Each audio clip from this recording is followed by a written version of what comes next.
저렇게까지 막 나오고 막 이렇게 나오니까 제가 말씀을 오늘 여기서 네. 드리겠습니다. 한 1년 반 전쯤에 저와 제 가족들에 대해서 입에 담을 수 없는 욕설 게시물들이 당 게시판을 뒤덮고 예. 있었던 상황이었어요. 뭐 심지어는 김 여사 고모가 어떻게 하는지 이렇게 뒤에 김대남 같은 사람도 얘기 나오고 그랬었죠. 기억나실 것 같습니다. 저를 공격하라고 사주가 있었고 이런 상황이었죠.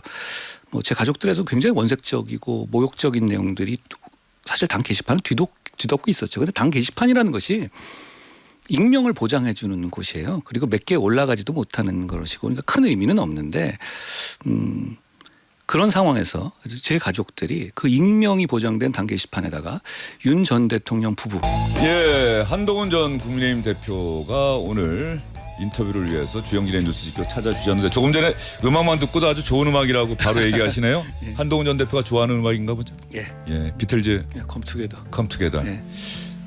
컴투게더 어떤 노래입니까? 함께 가자는 노래인데 예. 그게 비틀즈 에비로드 앨범에 예. 있는 그 거잖아요. 사진? 예. 그 걸어가는 길 건너가는 사진. 예. 거기에 있는 곡인데 예. 음악 좋아한다는 거는 이제 많이 알려졌는데 그 공부하면서 음악이 한동훈 전 대표에게는 큰 어떤 자양분이라고 할까요? 힘이 됐던 건가요? 글쎄요, 그냥 소일거리 내지 즐기는 거죠. 예. 음악을 어떤 목적을 가지고 듣지는 않으니까요. 특별한 장르가 있습니까? 아니면 다 좋아합니까? 다 이렇게 돌아가면서 좋아했던 것 같아요. 락이나 팝송 다 이런 거 좋아하시는데 우리 발라드나 또 우리 트로트나 이런 음악은 또 어떻습니까? 우리 노래들 좋아하는 것 예. 같습니다. 심수봉 씨 참 좋아합니다. 아 그래요? 예. 심수봉 씨 어떤 노래 또 좋아하십니까? 저는 그때 그 사람을 참 좋아합니다. 예. 진짜 100만 불짜리 목소리 아닙니까? 대학가요제 심수봉 씨가 첫 출연했을 때 또 장면이 참 기억나죠. 제가 그 유튜브를 좋아해요. 처음에 와서 그렇죠. 그냥 예. 피아노 당당당 칠 때. 예. 그때 심사위원들 또 청중들이 다 의아해하면서도 빠져들었던 예. 표정들도 예. 알겠습니다. 올해가 이제 마무리돼가는 시점인데 한동훈 전 대표가 저하고 인터뷰가 생각해보니까 처음이더라고요. 제가 그 뉴스쇼 할 때 주영진의 뉴스 브리핑에 제가 7년을 진행했는데 한동훈 전 대표에게 제가 문자로 장관 시절에 여러 번 보냈는데 근데 그때 장관 때는 일정이 바빠서 제가 아마 못 장관 나온 것 시절에는 같습니다. 예. 방송 출연을 일부러 안 했어요. 예. 제가 그때 정치인이 아니고 해서 그때 한 번도 안 나갔는데 그때 참 그 정치권에 입문을 하면서는 또 제가 이제 방송을 좀 그만두고 그때 저기 북구에 가 계셨죠. 예, 맞습니다. 자, 이렇게 그때 제가 문자로 보내드렸는데 그 당시 윤석열 정부 초대 내각 가운데 강원도 출신 장관이 한 명이다 그래서 놀라서 봤더니 그 한동훈 전 대표가 강원도로 분류가 됐다고. 부모님이 강원도 분이세요. 어. 춘천 분이셨어요. 예.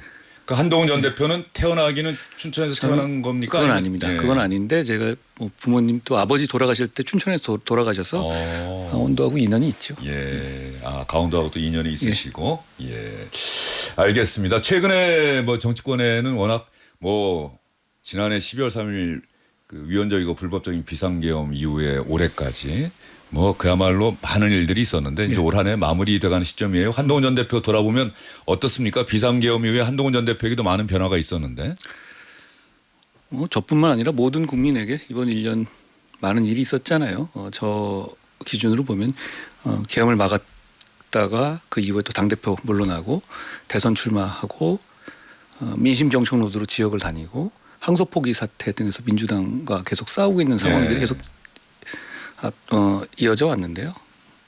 그래서 제 기억나는 거는 롤스타 승소였던 것 같아요. 예. 그게 국가를 위해서도 경사였고 지연이자 포함한 8조짜리였는데 그걸 영원히 된 거니까 저로서도 잊지 못할 일 같아요. 그게 검사 때부터 시작해서 20여 년간 계속 중재재판 실무에서도 계속 제가 관여했기 때문에 저 개인적으로도 한 20년이 이렇게 정리되는구나 이런 느낌이 있습니다. 론스타와의 소송은 우리나라가 이제 국제사회에서 이제 국제사회 이른바 스탠다드 그 전까지는 잘 없었던 일인데 이게 우리나라가 국제사회 일원으로 이제 당당하게 편입이 되면서부터 이제 그런 소송들이 늘어날 수 있다는 걸 보여주는 것이고 당시에 그 항소 처음에 한다고 했을 때 정부 내에서도 좀 반대하는 목소리 있지 않았습니까? 정치권에서도 당연히 그런 얘기가 있었던 민주당은 거고. 당연히 그랬고요. 전체적으로 반대가 많았습니다. 왜냐하면 그게 원래 6조 그리고 지연이자 빼고도 6조짜리를 4천억에 막은 거니까 어떻게 보면 이 정도면 그냥 선방했다라고 박수치고 떠날 수 네. 있는 면이 있었거든요. 그런데 이제 항소를 했었을 때 지연이자가 계속 몇천억은 쌓일 것이고 그리고 우리 정부 하에서 결국은 계엄 때문에 네. 우리 정부 이후에 선고가 났지만 그 결정이 났었을 때 아니 뭐 그 실패 확률이 이렇게 높은데 굳이 그걸 감수할 필요가 있느냐라는 의견들이 지배적이었죠. 그러니까 공직자로서 국가와 국민을 위해서 뭐 그동안 쭉 봉사하는 삶 예, 검사로서 예, 예. 이렇게 살아왔는데 그 론스타 항소와 승리, 승소는 어쨌든 간에 상당한 보람을 갖고 있다. 굉장히 오랫동안이거든요. 2000뭐 아시겠지만 2006년부터 형사 사건으로 주가 조작 사건을 제가 네. 했고 그리고 중재재판 단계에서도 제가 실무 보조를 했어요. 왜냐하면 그 내용을 모르잖아요. 법무부에 있는 예. 사람들이. 그러니까 기록을 그냥 이렇게 가만히 채로 이렇게 어디 갈 때마다 이렇게 그 혹처럼 들고 다녔던 기억이 납니다. 그게 그러다 보니까 또 운명처럼 제가 법무부 장관이 됐는데 그 항소를 결정하는 위치에 있었잖아요. 제가 그 내용을 아니까 저는 이길 수 있다는 확신이 있었어요. 예. 그러니까 뭐 너무너무 기분 좋다 이런 거보다는 이게 이렇게 끝나는구나 이런 정도 마음이었습니다. 예. 그때 현 정부에서 발표하고 또 국민의힘에서도 이 국민의힘의 전 대표가 장관 시절에 또 주도적으로 항소를 제기했던 부분인데 이 한동훈 전 대표의 이름이 참 안 나와서 그때 아무도 말씀 안 하시던데요. 예. 뭐 서운하지 않으셨습니까? 나라를 위해서 하는 것이잖아요. 예. 저는 그리고 뭐 누가 알아주기 위해서 하는 건 아니니까 사실 그때도 그날 제가 기억나는 게 그날 뭐 이런 움직임이 있었어요. 이거 이제 패소 가능성이 높잖아요. 예. 그러니까 그렇게 되면 이제 한마디로 저를 조지기 위한 분위기. 그러니까 뭐 네가 네 돈으로 예. 물어낼 거냐. 뭐 이런 분위기가 예. 오전부터 벌써 댓글 쪽에 쫙 오고 있었어요. 이게 굉장히 큰 시련이 될 수도 있겠구나 이런 생각을 했는데 오후 4시쯤인가요? 갑자기 김민석 총리가 직접 발표한다는 보도가 예, 떴어요. 예. 그걸 보고 이건 이겼구나. 뭐 졌는데 김민석 총리가 나올 리가 없잖아요. 그래서 그걸 보고 좀 황당했던 게 아니 민주당은 그동안에 이 항소를 정말 도시락 싸가지고 반대했는데 여기서 이러나? 이런 생각이 좀 들었었죠. 예. 예. 알겠습니다. 얼마 전에 토크 콘서트도 아주 예. 성황리에 잘 마친 것 같은데 그것도 사실은 기존 정치인들은 잘 하지 않았던 그런 부분인데 그거 토크 콘서트를 내가 하겠다 또 아까 처음에 말씀하신 것처럼 일종의 경청 투어 예. 민심을 경청하는 투어도 하고 뭐 이런 생각들은 한동훈 전 대표가 정치권 입문하면서 내가 앞으로는 이런 식으로 좀 소통해야겠다는 생각을 갖고 있었던 겁니까? 사실 토크 콘서트는 정치인들이 꽤 많이 합니다. 그러니까 예. 제가 좀 많이 예. 찾아주시는 그 차이인 것 같고요. 결국은 이 여의도에서 정치를 하다 보면 항상 느끼는 게 여의도 정치 고관여층의 생각과 일반 대중 내지 민심의 생각이 괴리되기가 굉장히 쉽더라고요. 그러면 그렇죠. 어떤 방식으로든 간에 예. 다양한 방식으로 저는 언론에 자주 나오려고 예. 하는 것도 그런 거고요. 예. 그리고 그렇게 맞았을 때 그리고 대화할 때 표정이라든가 이런 걸로 영향을 많이 받게 되는데요. 어떤 방식으로든 간에 경청하려고 노력합니다. 그러니까 라방도 한번 해보는 거고요. 그리고 예. 뭐 언론도 나오는 거고 토크콘서트도 나오고 뭐 책도 좀 쓰는 이유가 그런 거예요. 그 피드백이 있으니까 지금은 제가 아까 처음에 말씀드린 이제 론스타하고 한 20년 정도의 제가 있었던 일들 한번 뭐 책으로 한번 풀어볼까 하고 준비하고 있습니다. 뭐 그런 부분들도 뭐 상당히 또 다음에 또 예. 공직에서 일하는 분들에게도 도움이 될 것 예, 같습니다. 예. 저희는 공직자분들 뭐 정치하시는 분들 마찬가지로 책을 좀 많이 쓰는 게 좋을 것 같아요. 예. 그분들의 삶에서 우리가 느끼는 게 분명히 있을 거거든요. 예. 그런데 토크 콘서트 보면서 그런 생각이 들었어요. 저렇게 한동훈 전 대표 좋아하는 분들이 많은데 한동훈 전 대표를 또 싫어하는 분들도 적지 않은 것 같다. 예. 예. 일단 제가 여러 가지 부족한 점도 있을 것이고요. 그리고 좀 어려운 상황에서 옳은 결정을 하려고 노력하다 보면 아무래도 거기에 대한 역풍이라든가 반대 의지는 있게 마련이라고 생각합니다. 누가 이런 말씀 하시더라고요. 네. 당신을 싫어하는 사람이 당신 말 틀리다고 하지는 않는다. 뭐 계엄을 막은 게 잘못이다. 지금 2025년 12월에 얘기하는 사람 그런 얘기하는 사람 물론 2025년 내내 많았지만 이해운 씨 비롯해서요. 많았잖아요. 그런데 지금 2025년 12월 말에는 그런 분 없으실 거고요. 결과적으로 근데 그 과정에서 아무래도 그런 일을 관찰하다 보면 여러 가지 부딪히는 게 생기죠. 그런데 감수해야 될 비용 아니겠습니까? 예. 그렇게 생각합니다.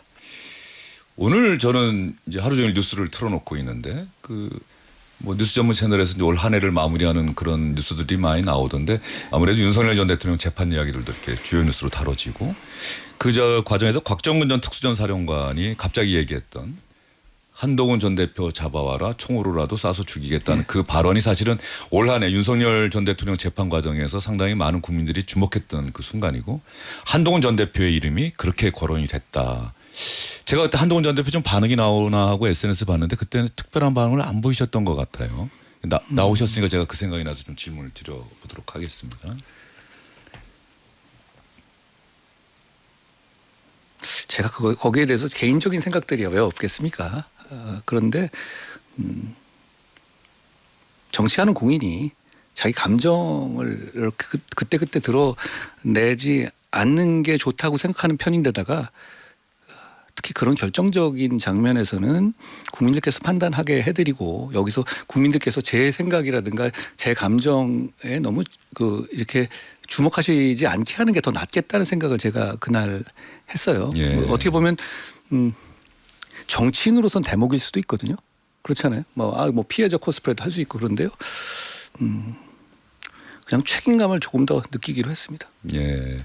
한동훈 전 대표 이낙 비상대책위원장 집권여당에 예. 그리고 총선 끝나고 어려운 상황에서 다시 또 전당대회를 통해서 대표가 되고 그랬는데 그게 영광의 순간이었다는 생각을 하는 분들은 많지 않을 것 같고 누구보다도 본인이 아마도 그 시간들이 오히려 경험하고 도전하고 또 고난의 시간이 아니었을까 이런 생각도 드는데 돌이켜보면 어떻습니까?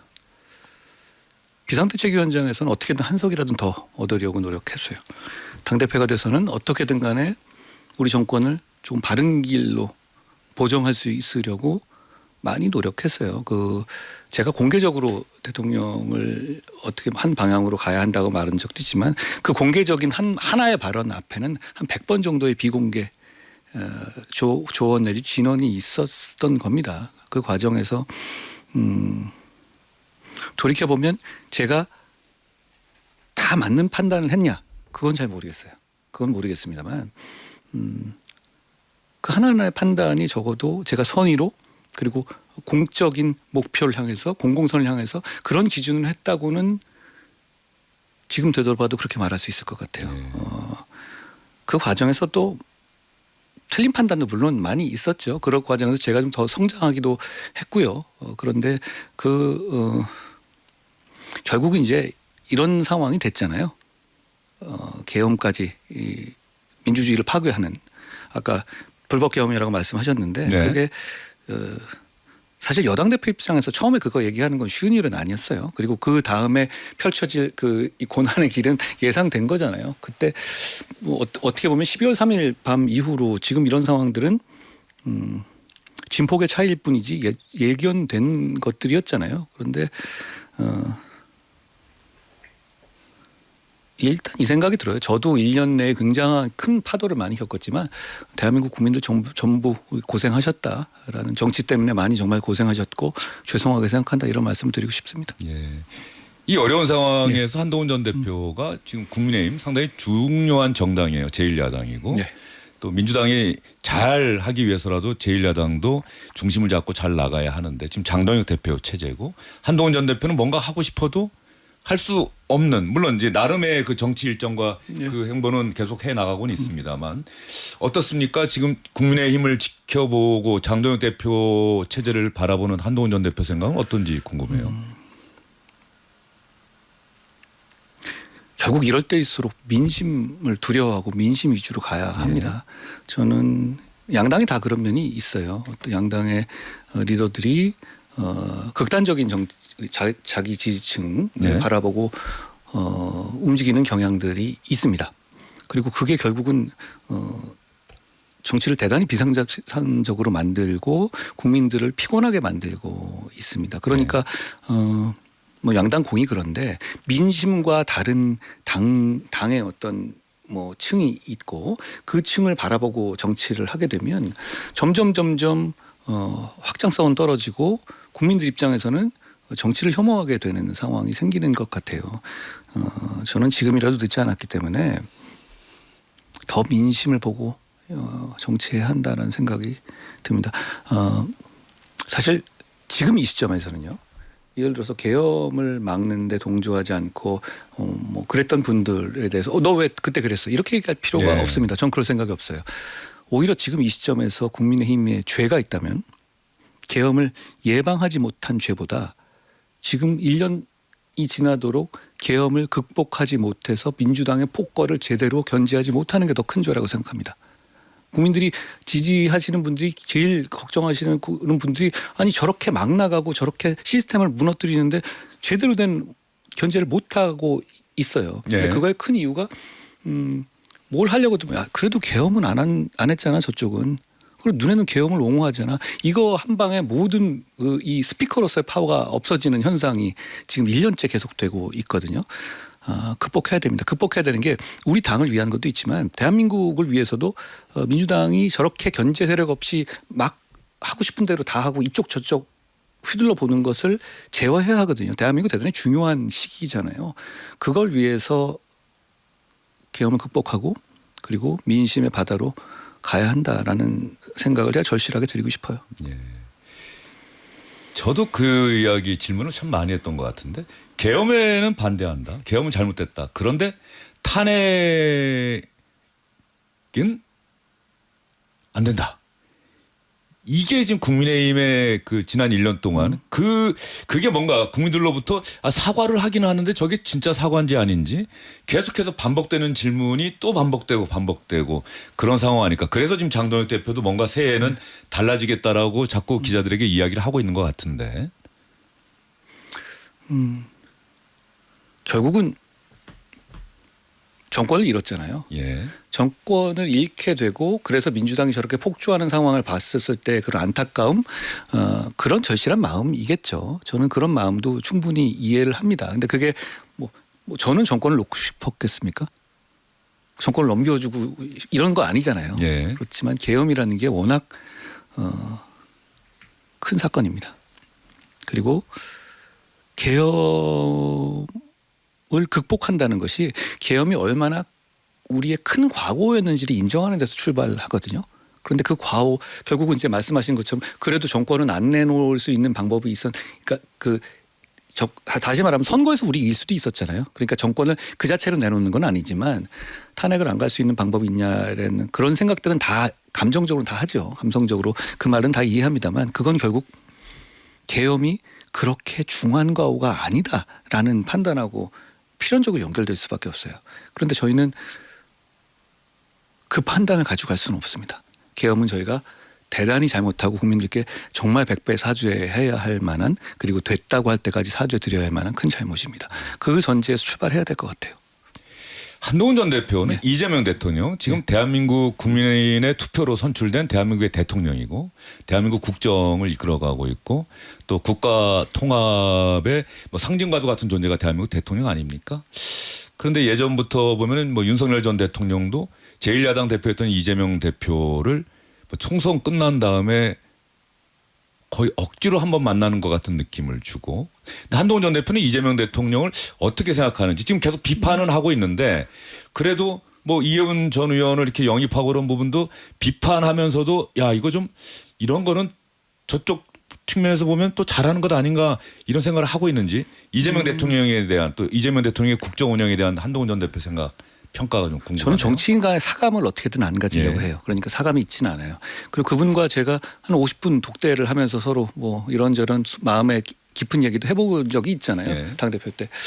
다만 우리는 공인으로서 보면 저는 우려스러운 지점이 너무 많아요. 우려스러운 점이 많다. 저는 폭주라고 가기할 만하다고 생각해요. 큰 틀에서 보면 이겁니다. 제가 무슨 계속 범죄만 얘기하는 게 아니라 처음 시작하게 된 것에 족쇄처럼 딸려오는 본인들이 그 생각만 들리죠. 왜냐하면 대법원이 파기환송을 5월 10일 날 한 이상 이거는 억지로 막지 않으면 정권이 끝나는 상황이잖아요.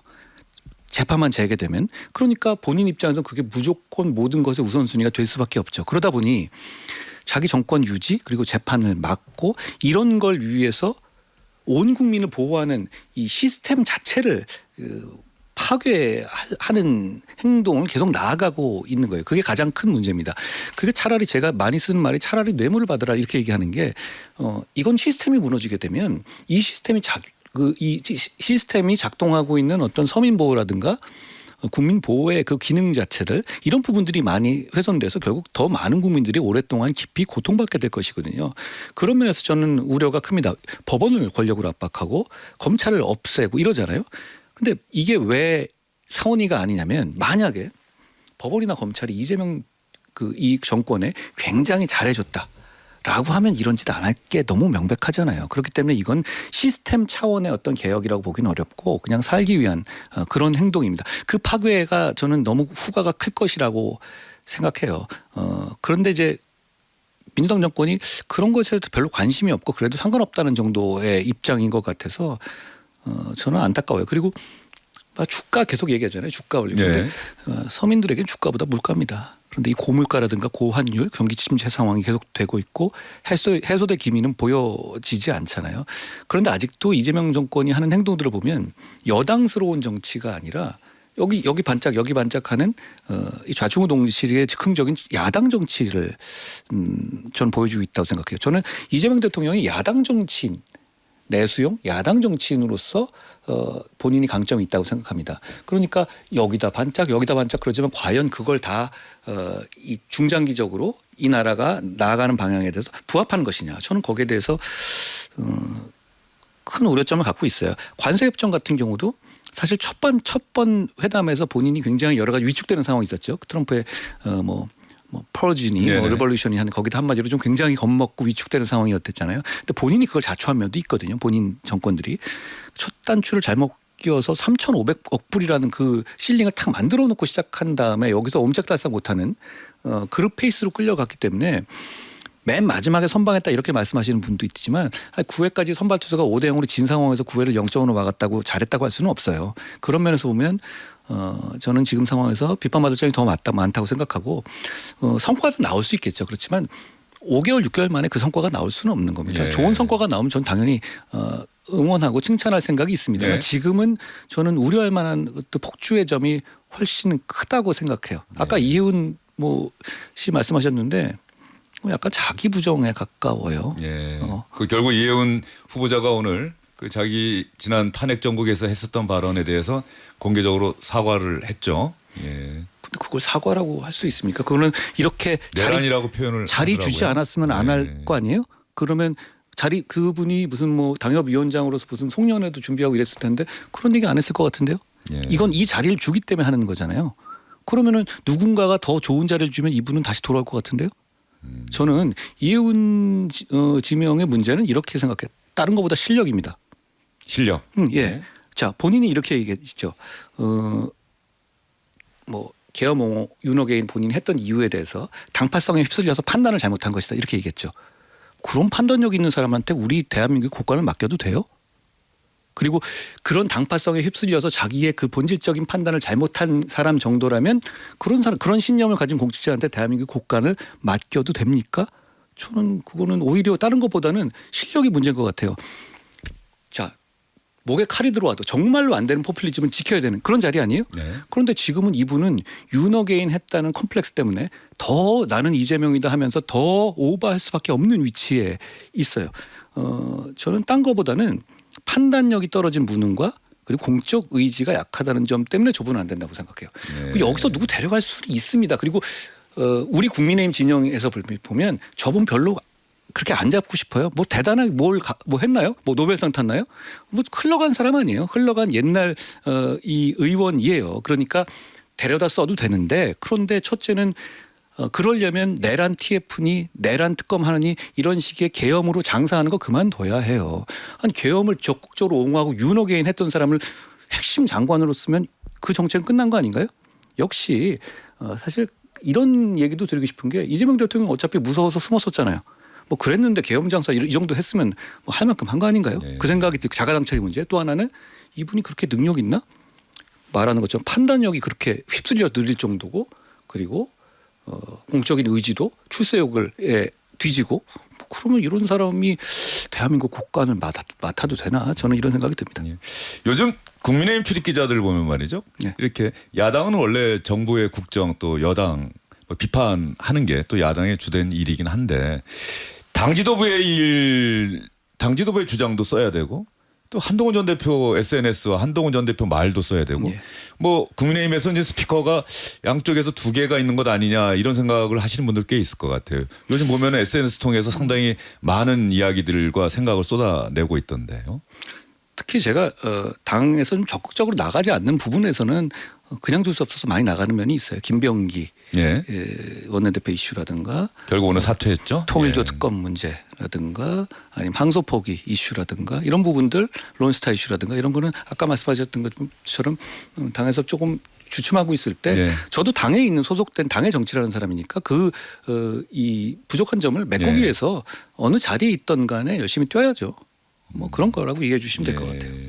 이렇게 국민의힘 또 지지하는 분들 위해서 한동훈 전 대표가 열심히 하고 있는데 당 뭐 지도부 당 주류라고 해야 되나요? 당무감사위원회에서는 한동훈 전 대표 가족이 연루된 것 아니냐는 그런 의혹을 받고 있는 이른바 당원 게시판.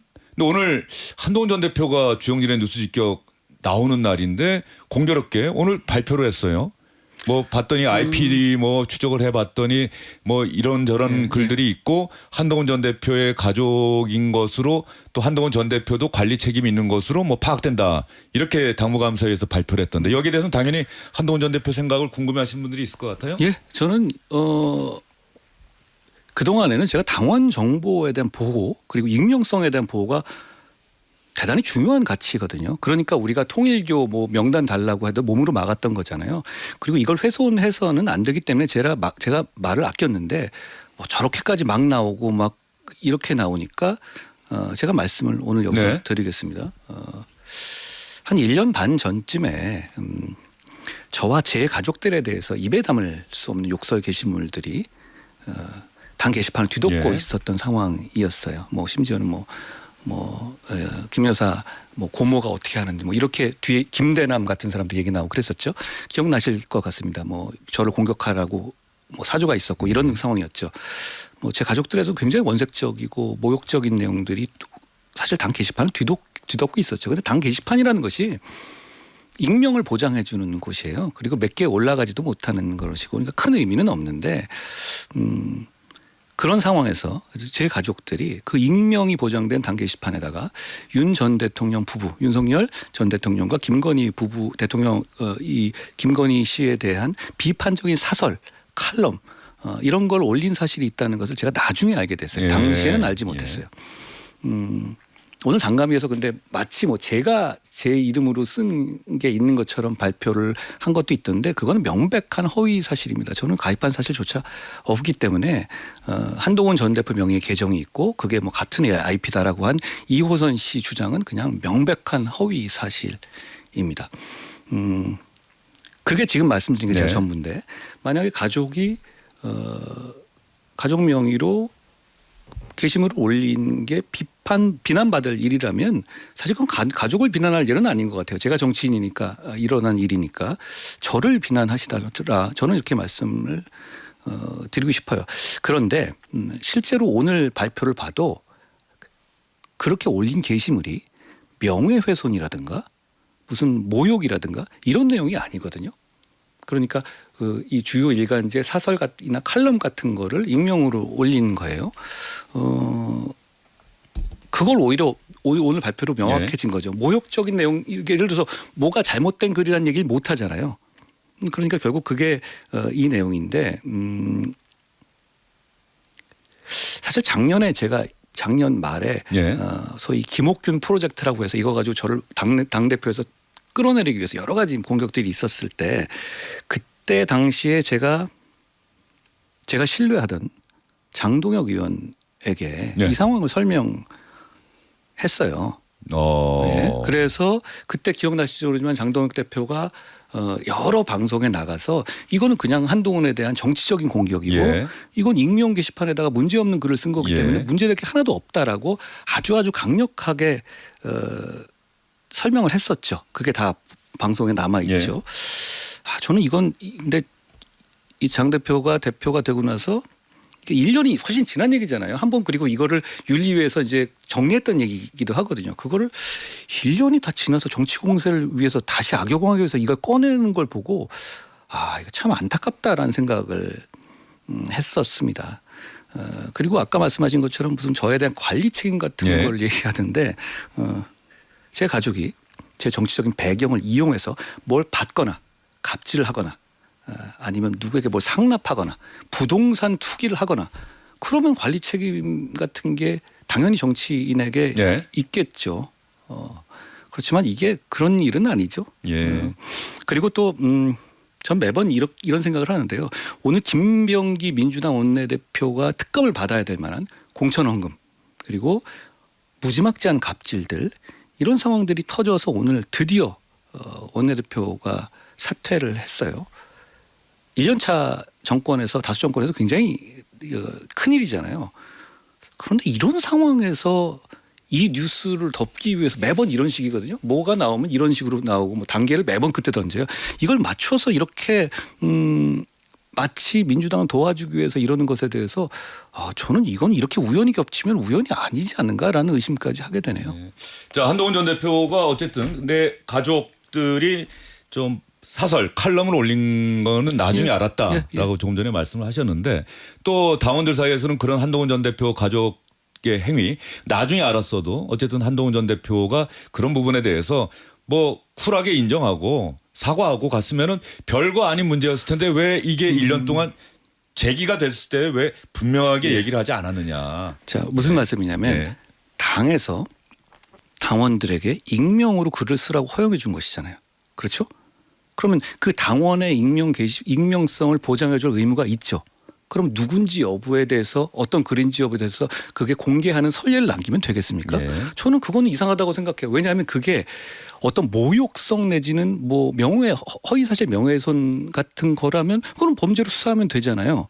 그러면 모르겠어요. 그게 아니라 사설이라든가 이런 걸로 어떤 이 정부나 권력자를 비판하는 내용의 글을 게시한 사람이 누군지 그걸 나중에 색출하는 전례를 저는 남기면 안 된다고 생각하는데요. 제가 오늘 말씀드리는 이유는 아니 그걸 본인들이 안 되는 걸 가지고 불법적인 개인정보보호법이라든가 여러 가지 정당법이라든가 이런 걸 다 저촉함에도 불구하고 저를 흠집내기 위해서 그냥 오픈을 해버리잖아요. 이렇게 되면 제가 설명하죠. 그런데 그러기 전 단계에서는 저는 얘기하지 않는 게 맞다고 생각해요. 그렇지 않겠습니까? 그러면 앞으로 그러면 누구에게 기분 나쁜 글을 쓰고 그게 그 익명까지 보장을 놨는데 그러면 이게 범죄 수준도 전혀 아닌데도 그럼 매번 까볼 겁니까?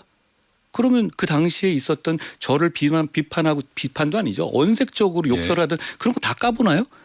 저는 그러지 않아야 한다고 생각하거든요. 왜냐하면 그건 일종의 그렇게 얘기하라고 해놓은 것이잖아요. 전 그런 면에서 제가 이걸 그동안 얘기 안 했던 거는 저는 당연하다고 생각해요. 제가 그리고 왜 이걸 이렇게 얘기하지 않았는지에 대해서는 제가 예전부터도 같은 톤으로 계속 일관적으로 설명해 왔고 그리고 이 이유에 대해서 아마 장동혁 대표도 그때 방송 나와서 계속 얘기했었을걸요. 이걸 공개하는 선례를 남긴 것이 대단히 문제라는 것을 그건 당을 운영하는 사람이라면 누구나 생각해야 되는 부분이다라고 생각합니다. 장동혁 대표가 한동훈 전 대표가 그 당시에 이야기를 했기 때문에 누구보다도 또 잘 알고 있는 정치인이겠네요. 그렇죠. 잘 알고 계시니까 그렇게까지 나서서 본인이 적극적으로 방어하지 않았겠습니까? 자, 한동훈 전 대표가 이런 어떤 당무감사에 오는 이런 공개에 대해서는 비판적인 얘기는 하셨는데 그럼에도 불구하고 제가 다시 한번 요 마지막으로 질문 드려볼게요. 혹시 당원들 중에 야 그래도 한동훈 전 대표 가족이 또 이런 글을 당원 게시판에 올렸다면 익명성은 보장해야 되는데 어쨌든 또 이렇게 사실이 어느 정도 확인됐고 본인 입으로 이야기했는데 뭐 당원들에게 또 국민들에게 한동훈 전 대표가 그런 면에서는 뭐 제가 좀 뭐 사과드린다거나 이렇게 말씀드릴게요. 그게 자꾸 말이 섞이는데요. 글이 잘못된 글이 아니잖아요. 그러니까 어떤 모욕적인 글을 썼다면 모르겠는데 그 당시에 윤석열 전 대통령과 김건희 여사에 대해서 좀 제대로 가야 된다라는 일간지 칼럼을 당 게시판에 올리는 것 자체가 잘못된 일은 아니거든요. 그렇죠? 저는 그렇게 생각합니다. 그리고 그 부분에 대해서 비판받을 문제라면 그건 제가 다에게 비판을 받겠습니다. 제가 가족을 봐주기 비난받을 일은 아니라고 생각하고요. 제가 그 당시에 몰랐지만 저를 비난하실 문제라고 생각하신다면 그건 제가 감사합니다. 예. 예. 한동훈 전 대표가 감수하겠다. 아니 예. 제가 지금 다 말씀드렸잖아요. 예. 이런 상황이에요. 그런데 이 생각도 들어요. 그게 앞으로 이런 식으로 이 익명 게시판 문제를 가지고 누가 이렇게 앞으로 이 선례를 가지고 이렇게 하게 될까 저는 그게 약간 걱정돼요. 그러면 누가 우리 당의 익명 게시판에 들어와서 소신 있는 글을 쓰겠어요. 알겠습니다. 오늘 한동훈 전 대표 이야기를 들은 또 국민의힘 당원들도 또 생각을 많이 하실 것 같고요. 자, 한동훈 전 대표 2026년, 예. 2025년까지 2026년에는 뭔가 지방선거가 있고 한동훈 전 대표가 뭐 다시 뭐 당 전당대회가 열릴지 안 열릴지는 누구도 알 수 없는 상황이고 지방선거 때 열리는 국회의원 보궐선거도 있고 어떻습니까? 이제 좀 구체화해서 당 지도부와 잘 얘기해서 한번 도전을 하겠다 이런 생각이 좀 있으십니까? 저는 미리 정할 문제는 전혀 아니라고 생각하고요. 그리고 지금도 저는 민주당의 폭주에 누구보다 앞장서 싸우고 있다고 생각해요. 그러면서도 민생 이슈를 발굴하는데 최선을 다하겠습니다. 그걸 국민들께서 평가해 주지 않으실까 생각해요. 사실 자리는 도구일 뿐이지 목적이 아닙니다. 예. 자리가 없다고 싸우지 않거나 자리 안 준다고 최선을 다하지 않으면 저는 그건 큰 정치라고 생각하지 않습니다. 예. 큰 정치하고 싶습니다. 예, 큰 정치하고 싶다. 근데 큰 정치하고 싶다가 무엇이 되겠다는 거는 전혀 없는 겁니까? 그래도 큰 어떤 정치를 나라를 위해서. 만들겠다가 큰 정치입니다. 내가 무엇이 되겠다는 건 처세술이죠. 예. 예. 김대중 전 대통령이 예전에 무엇이 되기보단 어떻게 살지 예. 이게 나한테는 가장 큰 숙제다라고 얘기했는데 뭐 비슷한 생각을 또 갖고 계신 거였나요? 저는 결국은 정치가 공공선의 추구라고 생각해요. 그리고 제가 정치를 해서 나라가 잘 되고 사람들이 더 행복해지면 저는 개인적으로 너무 행복할 것 같습니다. 예. 정치에 뛰어든 거 후회하신 적 단 한 번도 없습니까? 정치가 어렵습니다.